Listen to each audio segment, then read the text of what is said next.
Hello everyone, कैसे हैं आप सब। आज बात करेंगे निफ्टी और नागिन की और साथ में चीन के बैंक ने आईसीआईसी बैंक में खरीदी हिस्सेदारी। यस बैंक या ऑपरेटर बैंक, यस बैंक या ऑपरेटर बैंक। और जियो आरकॉम का ड्यू क्यों नहीं पे कर सकता। यानी एक ही वीडियो में बहुत कुछ कोशिश रहती है, बहुत इंफॉर्मेटिव हो, साथ में टेक्निकल लेवल भी मिले, तो सब देंगे आज।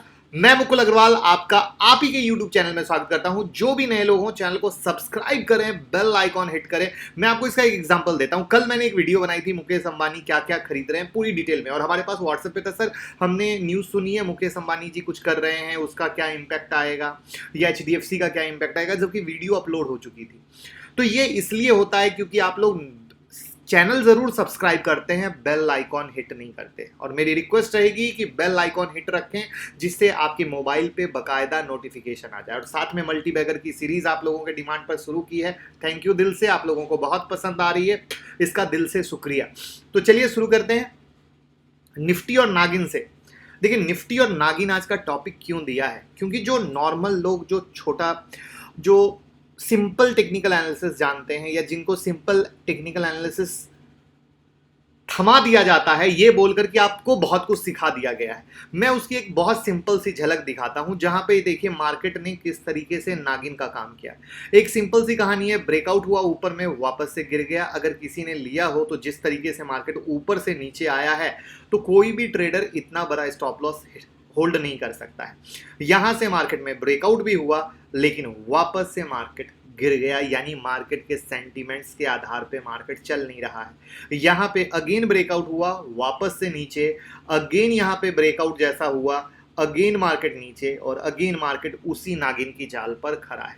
ऐसे अनगिनत एग्जाम्पल हैं, जबकि आपको मैंने हर दिन जो मार्केट के लेवल्स दिए हैं, मार्केट ने पिन पॉइंट लेवल पे काम किया है, जबकि वो लेवल मैं आपको यूएस मार्केट ओपन होने से पहले देता हूं। आपको पता है हमारी वीडियो यूएस मार्केट ओपन होने से पहले शूट होती है, और तब हम आपको देते हैं।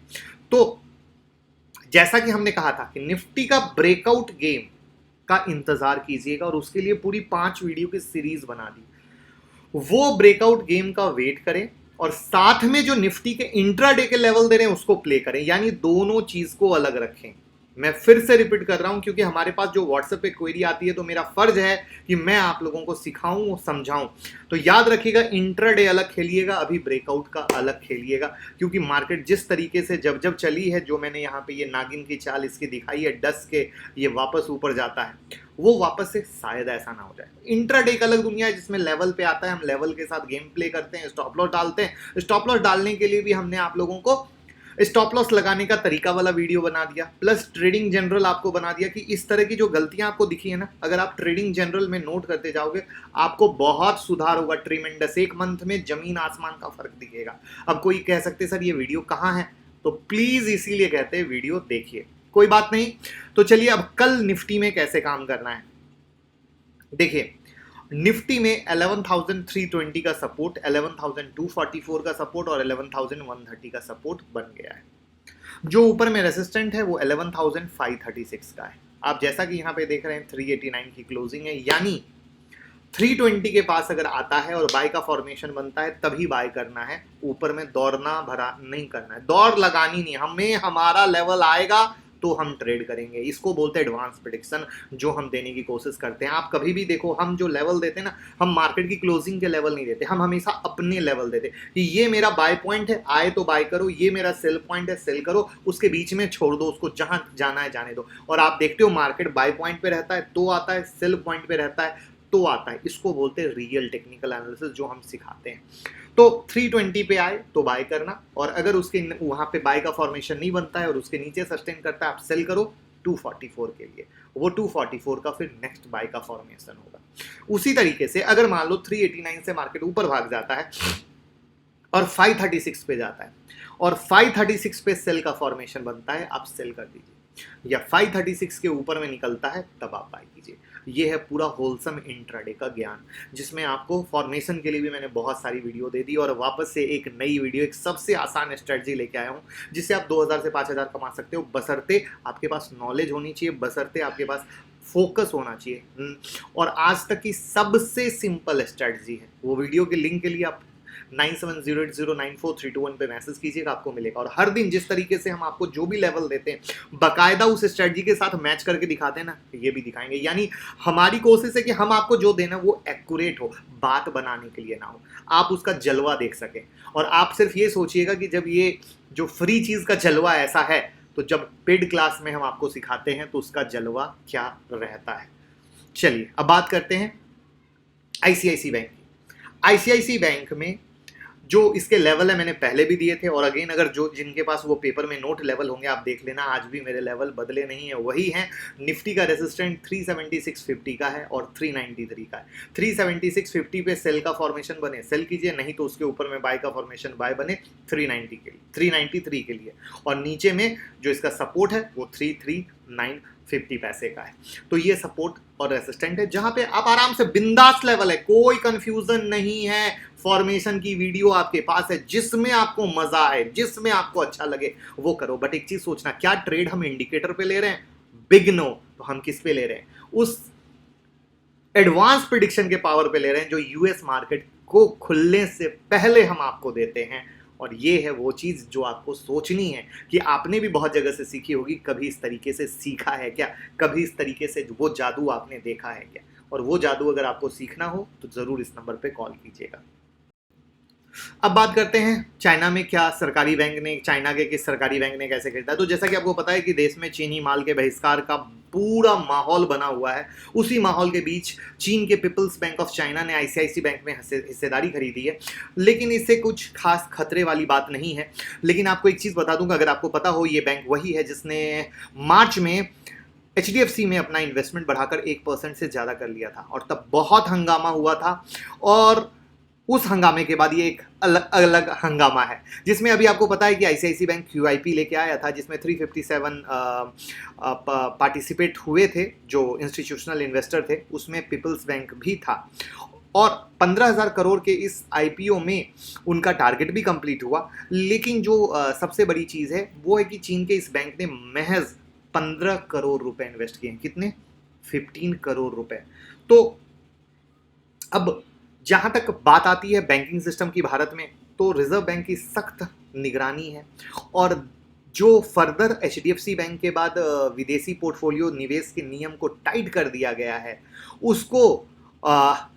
उसके कारण आप देख पा रहे हो कि चीज़ें बहुत सुधार हुई हैं, और आगे भी इस चीज़ का काफ़ी ज़्यादा सुधार आपको देखने को मिलेगा। लेकिन कहीं ना कहीं चाइना ने, मेरा ये मानना है, ये जो 15 करोड़ रुपए का इन्वेस्टमेंट किया, सिर्फ जिसको एक बोलते हैं ना उंगली चुट्टी काट के छोड़ देना, जैसे बच्चों में गेम नहीं होता चुट्टी काट के छोड़ दिया, तो इन्हें जानबूझ के हंगामा करने के लिए, कि एक मीडिया में हंगामा हो, कि वो एक ब्लंडर टाइप वो किया है, ये मेरा मानना है। आई होप आपका क्या मानना है कमेंट बॉक्स में ज़रूर बताइएगा। बाकी ओवरऑल इस 15 करोड़ से ज़्यादा कुछ मायने रखता नहीं है। जो बड़े बड़े एनालिस्ट हैं उनका भी ये मानना है, और शायद मेरा भी ये मानना है। अब बात करते हैं यस बैंक या ऑपरेटर बैंक या ऑपरेटर शेयर। देखिए, आज जो मैं बोलूंगा, फिर से यस बैंक के जो दीवाने हैं उन्हें लगेगा कि यस बैंक के अगेंस्ट बोल रहा हूं, बट प्लीज आप समझे, मैं किसी के अगेंस्ट नहीं हूं। अरे भाई, पैसा कमाने मेरी कोशिश क्या है? आप पैसा कमाओ, करेक्ट है। आज मैं आपको सिखाने के लिए, बताने के लिए एक पैसा आपसे नहीं लेता, तो मैं किसी के अगेंस्ट कैसे हो सकता हूं? मैं वही हूं जो FPO आया था तो 12 रुपए में लेने को बोला था। स्टॉक डाउन हुई, फिर भी वीडियो बनाकर मैंने क्लियर बताया कि 12 रुपए में मैंने लेने बोला है, करेक्ट है। साथ में सिर्फ एक टैगलाइन ये दी कि इन्वेस्ट उतना ही करें जितना डूबे तो आपको तकलीफ ना हो। ये सबसे इंपॉर्टेंट पॉइंट है जो मैंने बताई, करेक्ट है। 12 रुपए से 17 रुपए का हाई भी मारा, और फिर वहां से 17 रुपए से 13 रुपए 90 पैसे का भी हाई मारा, और आज वापस से 15 रुपए का हाई मारा। यानी क्या है गेम? 12 से 17 गया, 17 से 13 90 आया, वापस 15, यानी गेम चल रहा है ऊपर नीचे वाला। तो क्या है इसके मायने, क्या करना है क्या नहीं करना है? एक चीज दिमाग में सेट कर लें, ये ब्लू चिप स्टॉक अब नहीं है। 2 साल पहले ये स्टॉक ब्लू चिप हुआ करता था, लेकिन आज अब सस्ता ही नहीं, सेल में लगा हुआ है, करेक्ट है। अब यस बैंक क्या है? ट्रेडर का फेवरेट शेयर बन गया है, और ट्रेडर इसमें जम के ट्रेडिंग कर रहे हैं। मार्च में यस बैंक के शेयर के प्राइस गिरने के बाद SBI ने जब से इसको हैंडल करना चालू किया, उसके बाद से ट्रेडिंग वॉल्यूम बहुत ज़्यादा बढ़ा है डिलीवरी बेसिस पे, और जुलाई के एक ट्रेडिंग सेशन में यस बैंक के 100 करोड़ से ज़्यादा का ट्रेडिंग हुआ। अब आप समझ सकते हैं कि किस लेवल पे दीवानगी है। दीवानगी है, सही है, बट कैसे क्या करना है वो भी जानेंगे। बट उससे एक मज़ेदार चीज़ शेयर करता हूँ कि देश के जो सबसे बड़ा बैंक है एसबीआई, उसके चेयरमैन की सैलरी की तुलना में जो इसके रिटायर्ड मुख्य सीएफओ हैं उनकी सैलरी 14 टाइम है। जो हालांकि रिटायर्ड जो सीएफओ हैं, अब देश के देश का छठा सबसे बड़ा निजी बैंक है यस बैंक, उसके एमडी हैं। और एसबीआई का चेयरमैन कौन है? रजनीश कुमार जी। उनकी सैलरी कितनी है सालाना? 31.20 लाख। करेक्ट। वहीं यस बैंक के एमडी की जो सैलरी है प्रशांत कुमार की, वो है 2.84 करोड़ रुपए। और एमडी के जो वेतन है ना, वो मूल वेतन तो जो है वो 45 लाख का ही है, लेकिन 45 लाख भी एसबीआई से ज़्यादा है। साथ में उनका 1.05 करोड़ रुपए का भत्ता है, उनके रहने की व्यवस्था का 72 लाख रुपीज़ है। तो इस तरीके से ये मिला के जो पैकेज है वो इतना बड़ा बन रहा है, जिसमें बैंक के शेयर धारक की 10 सितंबर को होने वाली एजीएम में उनके वेतन पैकेज पे भी विचार किया जाएगा कि क्या ये कंटिन्यू रखना है या इसको कम करना है। लेकिन अब आप समझिए कि जो प्रशांत कुमार हैं, जो एसबीआई के अधिकारी रहे, उन्होंने इस बैंक को डूबने से बचाने के लिए काम भी किया है। और बैंक ने यह भी कहा है कि जो सीनियर एग्जीक्यूटिव के लिए स्टॉक ऑप्शन है उनको 3 गुना बढ़ाकर 22.5 करोड़ करने का विचार है। इससे होगा क्या? इससे ये होगा कि अच्छे कर्मचारी को बैंक में ही बनाए रखने की योजना है। अब जहां तक मेरी समझ है, जहां तक मेरा विचार है, ये जब ये न्यूज़ मीडिया में आई, इस न्यूज़ पर ही स्टॉक यस बैंक का डाउन शुरू हुआ, क्योंकि इस न्यूज़ को लेकर कुछ भी क्लैरिटी नहीं थी कि ये किस तरीके से है, क्या है। बट जब कल रात इस न्यूज़ की ज़्यादा बेहतर क्लैरिटी आई, तब आज वापस से स्टॉक ने रिएक्ट करना, ऊपर की तरफ चलना चालू किया, ये मेरा मानना है। अब ईमानदारी से कहा जाए तो मुझे पर्सनली इनके सैलरी का ये स्लैब बिल्कुल भी पसंद नहीं आया, जिस तरीके से ये भत्ते थे। लेकिन जैसा कि आप जानते हैं कि यस बैंक बहुत ही न्यूज़ बेस्ड सेंसिटिव स्टॉक है और न्यूज़ पर क्विक रिएक्शन करता है, और उसका फ़ायदा ऑपरेटर उठाते हैं। और ऑपरेटर के पास इस तरह की सारी न्यूज़, सारा इन्फॉर्मेशन पहले से कलेक्ट होता है। तो मेरा मानना है जो रिटेल इन्वेस्टर हैं उनके पास 2 ऑप्शन हैं। एक, जो 12 रुपये में अगर माल लिया है तो सिंपल यस बैंक को स्क्रीन से डिलीट करें और 2-3 साल के बाद देखें कि यस बैंक कहाँ बैठा है। और दूसरा, जिन्होंने भी 12 रुपये पर लिया है, जब भी 20-25% का गेन आपको दिखता है, आप थोड़ा माल का प्रॉफिट बुक करें और वो स्टॉक वापस से गिरता है तो उसको वापस से खरीद लें। यानी जो 20 से 30% का आप ट्रेड कर रहे हैं उसको घुमाते रहें और बाकी 60 to 70% का माल होल्ड करके बैठें। यही सबसे करेक्ट स्ट्रेटजी है यस बैंक में। उसके अलावा दूसरा मुझे नहीं लगता कि कोई तरीका है, क्योंकि अगर किसी तरीके में आप जाएंगे तो आप माहौल और यस बैंक का तरीका आप देख ही रहे हैं कि वो किस तरीके से है और किस तरीके से न्यूज़ पे वो सेंसिटिव रिएक्शन ले पाता है। लेकिन ये 2 तरीके फॉलो करेंगे तो आप सक्सेस भी रहेंगे और बहुत अच्छा पैसा भी कमा पाएंगे। आपका क्या विचार है यस बैंक के एमडी के सैलरी के बारे में? ज़रूर कमेंट बॉक्स में बताइएगा, जिससे पता चल सके। अब बात करते हैं एजीआर के केस अपडेट की। देखिए, पिछली सुनवाई हुई थी यस बैंक ने कि सुप्रीम कोर्ट ने क्या कहा था कि रिलायंस जियो आखिर आरकॉम के को मिले स्पेक्ट्रम के लिए जो बकाया है एजीआर का, वो भुगतान क्यों नहीं करना चाहिए। 3 साल से इस्तेमाल कर रहा है, 3 ईयर्स से। और आपको बता दें कि एक एग्रीमेंट के तहत जो आरकॉम है, अनिल अंबानी की कंपनी, उसके स्पेक्ट्रम का इस्तेमाल जियो कर रही है। तो जब जियो कर रही है यानी इनकम के लिए कर रही है, इनकम के लिए कर रही है तो वो एजीआर का भुगतान करते हैं। सुप्रीम कोर्ट ने कहा गलत है।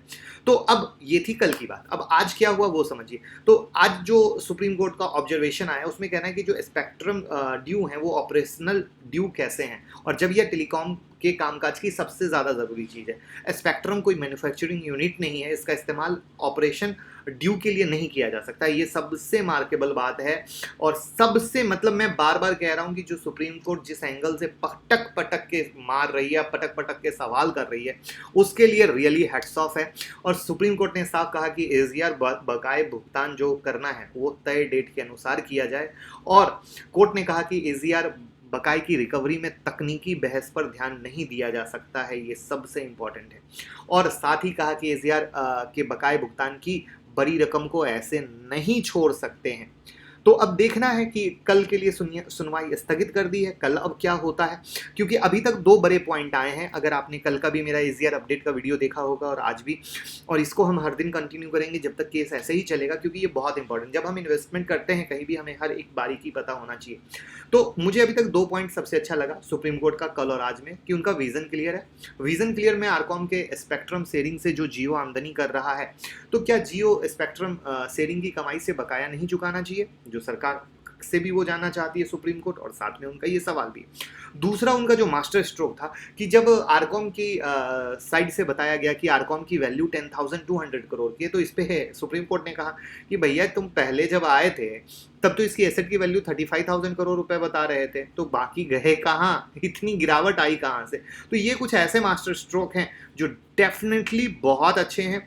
देखना है कि बट ऊंट किस करवट बैठता है। तो जुड़े रहिए टेलीग्राम और ट्विटर से, और साथ में वो स्ट्रैटेजी लेना हो तो 9708094321 पे कॉल कीजिए और सीखने के लिए सीट बुक कीजिए, क्योंकि सीखेंगे तो जीतेंगे। थैंक यू सो मच, और लाइक कमेंट शेयर का प्यार देते रहिए जिससे हमें हौसला बढ़े, क्योंकि शेयरिंग इज केयरिंग। हम आपका केयर कर रहे हैं, आप दूसरों का केयर करें। Thank you.